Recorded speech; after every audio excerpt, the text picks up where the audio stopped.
बिस्मिल्लाहिर्रहमानिर्रहीम। अस्सलामुअलैकुम। Welcome students, you are watching my YouTube channel. बेटे, my name is Sania Mumtaz. Today I am going to teach you biology class first year chapter 2 और chapter का name है biological molecules. Last lecture में मैंने आपको बेटे मोनोसेक्राइड्स के बाद मैंने आपको ओलिगोसेक्राइड्स का टॉपिक करवाया था, जिसमें मैंने आपको ओलिगोसेक्राइड्स के बारे में बताया, जिसमें 2 से 10 तक मोनोसेक्राइड्स आपस में लिंक होते हैं। तो उसके बाद हमारे पास ओलिगोसेक्राइड बन रहा होता है। ओलिगोसेक्राइड जो होता है वो मोनोसेक्राइड से लेस देन जो होता है वो स्वीट होता है, और उसके अलावा थोड़ा थोड़ा सोल्यूबल होता है वाटर के अंदर। ये सारी चीजें मैंने बताई, और उसके अलावा मैंने आपको बताया कि उसके अंदर एक ग्लाइकोसिडिक बॉन्ड बना होता है, the covalent bond between the 2 monosaccharides. जब 2 मोनोसेक्राइड्स आपस में जुड़ रहे होते हैं तो उनके दरमियान में एक बॉन्ड बनता है, कोवलेंट बॉन्ड। उनकी बाहमी जो है वो हिस्सादारी से बना होता है, वो आपस में जो है वो बॉन्ड जो है एक दूसरे के साथ लिंक कर रहे होते हैं। उस चीज को हम ग्लाइकोसिडिक बॉन्ड कहते हैं। लास्ट लेक्चर में मैंने आपको ये सारा जो टॉपिक था और डायग्राम जो ग्लाइकोसिडिक बॉन्ड की थी, ग्लाइकोसिडिक बॉन्ड बनता कैसे है, मोनोसेक्राइड आपस में जुड़ते कैसे है, यहां तक मैंने आपको जो टॉपिक है वो अच्छे से क्लियर करवाया था। और मेरा बेटा आज का जो हमारा टॉपिक है वो भी कुछ उसी से रिलेटेड है। क्लासिफिकेशन है। आपको पता है हमने क्लासिफिकेशन स्टार्ट की हुई है कार्बोहाइड्रेट्स की, जिसमें 3 उसकी टाइप्स थी। सबसे पहले मोनोसेक्राइड्स, देन ओलिगोसेक्राइड्स, और देन हमारे पास क्या आ गई, पॉलीसेक्राइड्स। तो आज की मेरा बेटा जो हमारे पास टाइप है वो है हमारे पास पॉलीसेक्राइड्स। तो पॉलीसेक्राइड्स को हम किस वे से रीड करते हैं मेरे बेटा, वहां पे हमने रीड किया कि जो ओलिगोसेक्राइड्स है उसमें 2 से 10 तक मोनोसेक्राइड्स लिंक होते हैं, लेकिन इसमें मोर देन 10, इसमें क्या होता है 10 से अबव जो मोनोसेक्राइड्स होते हैं वो क्या होते हैं, आपस में लिंक कर रहे होते हैं। उस चीज को हम क्या बोलते हैं, ओलिगोसेक्राइड। और आपको पता है वो जो था वो हमारे पास ओलिगोसेक्राइड, जो हमारे पास पीछे ओलिगोसेक्राइड था वो थोड़ा सा टेस्ट था उसका, लेकिन ये बिल्कुल ही टेस्टलेस होता है, इसका कोई स्वीट टेस्ट नहीं होता, क्योंकि मेरा बेटा ये मोर देन 10 से क्या है, अबव है। अबव जो होते हैं मोनोसेक्राइड इसमें लिंक किए होते हैं। जरा यहां से देखें जरा, पॉलीसेक्राइड्स आज का जो हमारा टॉपिक है वो क्या है, पॉलीसेक्राइड। तो इसकी डेफिनेशन क्या होगी, it is a class of carbohydrate. ये किसकी क्लास है, कार्बोहाइड्रेट्स की है। और हमें ये भी पता है कि कार्बोहाइड्रेट्स हमारे पास क्या है, शुगर है, शुगर की एक टाइप है, ठीक है। कार्बोहाइड्रेट्स हमारे पास शुगर है, कंसिस्टिंग ऑफ मोर देन, और मोर देन मतलब 10 से ज्यादा। इसमें क्या होते हैं, मोनोसेक्राइड आपस में क्या किए होते हैं, लिंक किए होते हैं। पॉलीसेक्राइड किसकी टाइप है, कार्बोहाइड्रेट की। तो इसकी डेफिनेशन क्या होगी, ये कार्बोहाइड्रेट्स क्लास है कार्बोहाइड्रेट्स की, कंसिस्टिंग मुश्तमिल होती है ऑफ मोर देन 10 मोनोसेक्राइड्स। 10 से जो ज्यादा मोनोसेक्राइड्स होते हैं वो आपस में लिंक होते हैं। जो वो आपस में लिंक करते हैं तो हमारे पास क्या बन रहा होता है, हमारे पास पॉलीसेक्राइड्स बने होते हैं। तो देखिए जरा, पॉलीसेक्राइड्स ये जो होते हैं मोस्ट कॉम्प्लेक्स होते हैं, मतलब इनमें कॉम्प्लेक्सिटी ज्यादा होती है, बहुत ज्यादा मुश्किल जो उनकी होती है वो शेप होती है, उसकी इतनी समझ नहीं आती, उसमें ज्यादा से ज्यादा मोनोसेक्राइड्स जो होते हैं आपस में मिक्स हुए होते हैं। तो इसलिए ये क्या होती है, ये कॉम्प्लेक्स इन नेचर होती है फितरती तौर पर, और उसके बाद अबंडेंट कसरत से पाई जाती है कार्बोहाइड्रेट्स इन नेचर। और ये वाली मेरा बेटा जो कार्बोहाइड्रेट है, जो पॉलीसेक्राइड्स है, ये बहुत ही ज्यादा कसरत से पाई जाती है, बहुत ही ज्यादा कसरत में हमें मिलती है। अभी आगे बताऊंगी कि किस किस वे से हमें ये मिल रही होती है। दे आर यूजली, ये आमतौर पर क्या होती है, ब्रांच्ड होती है, टेस्टलेस होती है। ज्यादा मोनोसेक्राइड है, 10 मोनोसेक्राइड है, तो क्या होगी इसमें, आप इसने आपस में क्या की होगी, ब्रांचेस बनाई होंगी। और उसके अलावा ये भी मैं आपको बता चुकी हूँ स्टार्ट में कि ये टेस्टलेस होती है, क्योंकि ये ओलिगो के बाद आ रही होती है और इसमें 10 से ऊपर मोनोसेक्राइड्स होते हैं। तो इस वजह से ये हमारे पास क्या होती है, ये हमारे पास टेस्टलेस होती है। अब टेस्टलेस कैसी होती है, दी आर फॉर्मेड, क्योंकि ये बनी होती है, सिवरल का मतलब होता है कई, सिवरल का मतलब क्या होता है, कई मोनोसेक्राइड से, क्योंकि ये बनी होती है कई मोनोसेक्राइड से जो कि लिंकेज बना रहे होते हैं, विच इज लिंक्ड, जो किसके साथ लिंकेज बना रहे होते हैं, ग्लाइकोसिडिक बॉन्ड, जो ग्लाइकोसिडिक बॉन्ड का लिंकेज बना रहे होते हैं। मैंने बताया था द कोवलेंट बॉन्ड, कोवलेंट का मतलब होता है जो आपस में उनकी शेयरिंग हो रही होती है, जो covalent bond, the covalent bond between the 2 monosaccharide, जब 2 मोनोसेक्राइड्स के दरमियान जो शेयरिंग हो रही होती है, जिसके नतीजे में हमारे पास वाटर का मॉलिक्यूल बाय हार्ट जो हो रहा होता है, उस चीज को हम क्या कहते हैं, ग्लाइकोसिडिक बॉन्ड। तो इसमें क्या होता है, इसमें which is linked by glycosidic bond, इसमें कई मोनोसेक्राइड ऐसे होते हैं मेरे बच्चा जो किस हिसाब से आपस में लिंक किए होते हैं ग्लाइकोसिडिक बॉन्ड से, और मेरा बेटा ये बहुत ही कम, बहुत ही रेयरली कोई ऐसा चांस हो सकता है, बहुत ही कम ये है कि ये पानी में क्या हो, सोल्यूबल हो, अदरवाइज ये पानी में सोल्यूबल नहीं होती। पानी में क्या नहीं होती, सोल्यूबल नहीं होती। इसकी जो एग्जाम्पल है वो हमारे पास क्या होगी, स्टार्च होगी, ग्लाइकोजन होगी, सेलुलोज होगी, ये इसकी एग्जाम्पल है। इसके अलावा और भी इसकी एग्जाम्पल है, एग पेक्टिन वगैरह जो सब में वो इसकी एग्जाम्पल है। लेकिन जो मोस्टली जो रीड करवाई जा रही होती है, जो मोस्टली बार बार जिन एग्जाम्पल्स का नेम लिया जा रहा होता है वो हमारे पास ये है, और बहुत ही इंपॉर्टेंट, ये 1, 2 और 3 ये बहुत ही इंपॉर्टेंट है, जो बार बार जिनका नेम लिया जा रहा है। तो सबसे पहले मैं आपको रीड करवाऊंगी स्टार्च। स्टार्च क्या होता है, आपने स्टार्च का नेम बार बार सुना होगा कि स्टार्च का नेम लिया जा रहा है। तो कैसे, it is found in fruits, ये किसके अंदर प्रेजेंट होती है, फलों के अंदर प्रेजेंट होती है। ग्रेन्स मतलब दानों के अंदर, वो व्हीट के दाने भी हो सकते हैं, वो राइस के दाने भी हो सकते हैं, सीड्स हो सकते हैं, किसी चीज के बीज हो सकते हैं, एंड ट्यूबर्स और शकरकंदी वगैरह भी हो सकती है। उसके अंदर क्या होती है, ज्यादा फॉर्म में हमारे पास क्या प्रेजेंट होती है, स्टार्च। क्या प्रेजेंट होती है, स्टार्च प्रेजेंट होती है।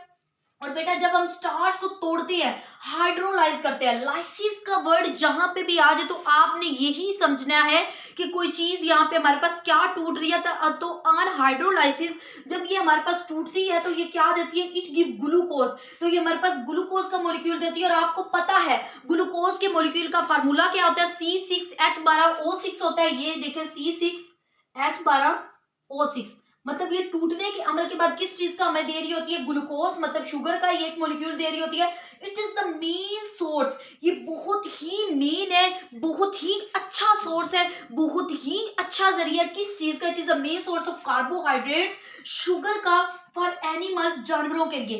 कैसे कार्बोहाइड्रेट्स का बेटा, जो प्लांट्स में, जो ग्रेन्स में, जो सीड्स में, जो गंदम वगैरह, या जो हमारे पास प्लांट्स वगैरह, जो हमारे पास एनिमल्स खा रहे होते हैं, जो एनिमल्स हमारे पास खाते हैं, तो जब वो अपने अंदर लेके जाते हैं तो मतलब वो किस चीज को ले रहे होते हैं, वो कार्बोहाइड्रेट्स को ले रहे होते हैं, लेके जा रहे होते हैं। तो सीड्स, ग्रेन, फ्रूट्स वगैरह जो होते हैं, उनसे जो है प्लांट्स होते हैं वो काफी जो होती है अमाउंट में ले रहे होते हैं। It is a main source of carbohydrates for animals, जानवर जो होते हैं। स्टार्च गिव मतलब जो जानवर होते हैं वो प्लांट से लेके जा रहे होते हैं, जानवर फ्रूट्स भी खा रहे होते हैं, मतलब काफी अमाउंट में वो ये सारी चीजें खा रहे होते हैं। तो starch give blue colour, starch हमें क्या देता है, ब्लू कलर देता है।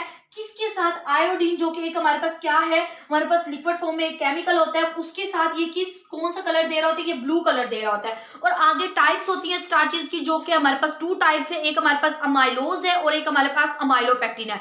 तो जो अमाइलोज है और अमाइलोपेक्टिन है बहुत ही ईजी है। अमाइलोज के वर्ड से आपको खुद ब खुद समझ आ जाएगा मैं जब आपको समझाऊंगी, और अमाइलोपेक्टिन के वर्ड से भी आपको खुद ब खुद ही टॉपिक क्लियर हो जाएगा। तो अमाइलोज, लोज का मतलब होता है कि कोई चीज को लूज करना, कोई चीज छूट जाना, ठीक है। तो अब जरा यहाँ पे देखें, दीज हैव, लूज है तो कम ही होगी, दीज हैव अनब्रांच्ड, लूज से आपने याद करना, दीज हैव अनब्रांच्ड चेन्स होती है इसके पास ऑफ ग्लूकोज, जो ग्लूकोज का मॉलिक्यूल होता है, जिस मॉलिक्यूल का आपको फार्मूला मैंने यहाँ पे राइट भी करवाया, and are soluble in hot water.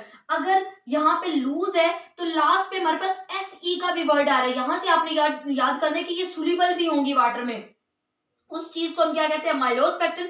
और अमाइलोपेक्टिन दीज हैव, अमाइलोपेक्टिन एक का तो आपने याद कर दिया, दूसरा इसका उल्टी होगा, तो इस चीज को भी आपने अपने माइंड में रखना होता है। दीज हैव ब्रांच चेन्स, इसकी ब्रांच चेन्स होती है ग्लूकोज की, एंड आर इनसोल्यूबल, और इनसोल्यूबल होता है किसके अंदर, हॉट वाटर के अंदर, या इसमें कोल्ड वाटर भी आपके पास आ सकता है, कोल्ड वाटर में भी हो सकता है, हॉट वाटर में भी ये हो सकता है। उसके बाद जरा देखिए हमारे पास नेक्स्ट इसकी जो एग्जांपल है जो बहुत ही इंपॉर्टेंट है, वो हमारे पास क्या है, ग्लाइकोजन। ग्लाइकोजन को आपने काफी टाइम से सुना भी होगा कि ग्लाइकोजन होता क्या है हमारे पास, it is the main form of carbohydrates. तो मेरा बच्चा पॉलीसेकेराइड्स की जो है हमारे पास एग्जांपल है, तो निकली कहां से, कार्बोहाइड्रेट से, तो कार्बोहाइड्रेट की ही टाइप होगी। तो ये मेन फॉर्म होती है, बहुत अच्छी इसकी शक्ल होती है किसकी, कार्बोहाइड्रेट की। स्टोर किस में होती है, मेन पॉइंट ये है, एनिमल के अंदर होती है। और एनिमल के अंदर होती कैसे है, मेन पॉइंट ये भी है, जब प्लांट हमारे पास फ्रूट्स खा रहे हैं, फ्रूट्स खा रहे हैं हमारे पास,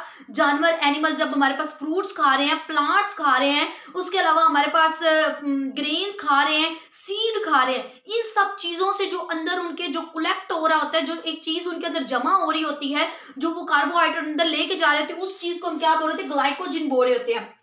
ग्लाइकोजन प्रेजेंट होता है तमाम एनिमल के सेल में, अबंडेंट इन लिवर, लेकिन अबंडेंट कसरत से कहाँ पे पाया जाता है? तो मेरा बेटा ये कसरत से हमारे पास किस में पाया जाता है? लिवर में, जिसे हम जिगर कहते हैं, एंड मसल सेल्स में। जो हमारे पट्ठों के सेल्स होते हैं उनमें जो होता है, जो एनिमल या प्लांट होते हैं, वो जो एनिमल या इंसान होते हैं उनके लिवर के सेल्स में और मसल सेल्स में ये कसरत से पाया जाता है। कौन सा? हमारे पास कंपाउंड ग्लाइकोजन। ओके बेटा, यहाँ पे जरा देखें, ये इनसोल्यूबल होता है वाटर में, क्योंकि पॉलीसेकेराइड की जो टाइप है उसकी ही एग्जांपल है। तो पॉलीसेकेराइड नहीं होता तो ये कैसे होगा?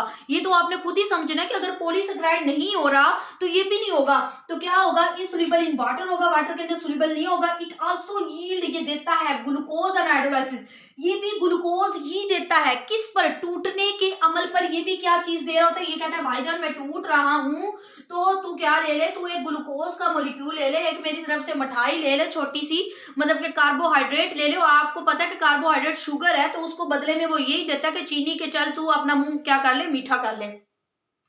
उसके बाद इट गिव्स रेड कलर, और वो ब्लू कलर दे रहा होता है, लेकिन ये एनिमल के अंदर है तो ये हमारे पास क्या देगा? ये रेड कलर दे रहा होता है विद आयोडीन। आयोडीन के साथ मिलकर ये कौन सा कलर दे रहा होता है? Red colour. Main component of cell, okay, ये रेड कलर दे रहा होता है। ओके मेरा बेटा, नेक्स्ट जो इसकी एग्जांपल है वो हमारे पास है सेलुलोज, और ये मेन कंपोनेंट होता है किस चीज का? सेल वॉल का। किसकी? सेल वॉल का, प्लांट की सेल वॉल का ये मेन कंपोनेंट होता है। कौन? सेलुलोज। सेलुलोज किसका कंपोनेंट होता है? प्लांट की सेल वॉल का कंपोनेंट होता है। उसके बाद मोस्ट अबंडेंट कार्बोहाइड्रेट है, तो पॉलीसेकेराइड की ही टाइप है या पॉलीसेकेराइड की एग्जांपल है, तो अबंडेंट तो होगा ही, और कार्बोहाइड्रेट भी होगा। और हाइड्रोलाइसिस पे आपको पता है टूटने के अमल पे क्या देगा? शुगर का मॉलिक्यूल भी ऑब्वियसली देगा। Okay, cellulose gives no colour, लेकिन सेलुलोज की एक खासियत है कि ये कोई भी कलर नहीं देता। ये कहता है मैं क्यों दूं, बाकी दो ने दे दिया तो मैंने देकर क्या करना है? तो ये कोई भी कलर नहीं देता आयोडीन के साथ। ये कहता है भाई तू ऐसे ही रह, बेरंगी रह, तुझे कलर दे के मैंने करना क्या है? और बेटा इसकी जो एग्जाम्पल है वो हमारे पास क्या है? Carton is the pure form of cellulose. Carton इसकी सबसे, कार्टन क्या होता है? कोई एक धागा या कोई एक कपड़ा। आपने देखा होगा कि जो हमारे पास प्लांट्स में जो धागा होता है या प्लांट्स जो हैं वो हम खाएं तो हम हजम नहीं कर सकते, क्योंकि इंसान के डाइजेस्टिव ट्रैक्ट में कोई भी माइक्रो ऑर्गेनिज्म नहीं होता। लेकिन अगर एनिमल खाएं प्लांट्स वगैरह को, वो जो पकी हुई फॉर्म में नहीं वैसे खा रहे होते हैं, तो बेटा उनका इजीली हजम हो जाता है। तो इजीली उनका कैसे हजम होता है? क्योंकि उनके डाइजेस्टिव ट्रैक्ट में एक एंजाइम खारिज हो रहा होता है जिसे हम क्या बोलते हैं? Micro organism. और उसमें हमारे पास बैक्टीरिया हो सकता है, ये वाले सारे जो ऑर्गेनिज्म हो सकते हैं, यीस्ट हो सकता है। ये क्या करते हैं? उस जो कार्टन जो हम अंदर लेके जा रहे होते हैं, तो उसमें एक ऐसा एंजाइम खारिज करता है जिसके जरिए क्या होता है? उसके डाइजेस्टिव ट्रैक्ट में ये इजीली क्या हो जाता है? डाइजेस्ट हो सकता है। ओके बेटा, उम्मीद करती हूँ कि आज का लेक्चर आपको अच्छे से समझ आ गया होगा। इसमें हमारे पास ये लॉन्ग क्वेश्चन भी बना होता है पॉलीसेकेराइड्स, उसके अलावा हमारे पास एमसीक्यूज बने होते हैं स्टार्च के अंदर से।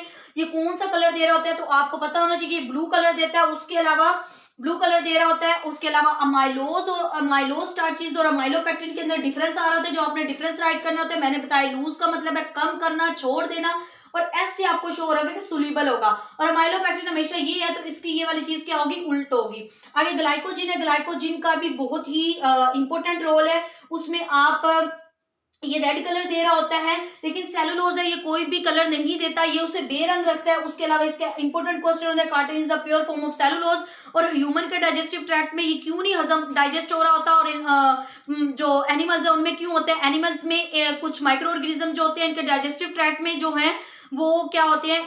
प्रोड्यूस हो रहे थे, जिसकी वजह से ये इजिली उन्हें डाइजेस्ट कर सकते हैं। तो ये सारा आप उसमें बता सकते हो कि बेटा आपको, उम्मीद करती हूँ कि आज का लेक्चर अच्छे से समझ आ गया होगा। जज़ाकिल्लाह, thanks for watching my video. Okay, अल्लाह हाफिज़, फी अमानिल्लाह।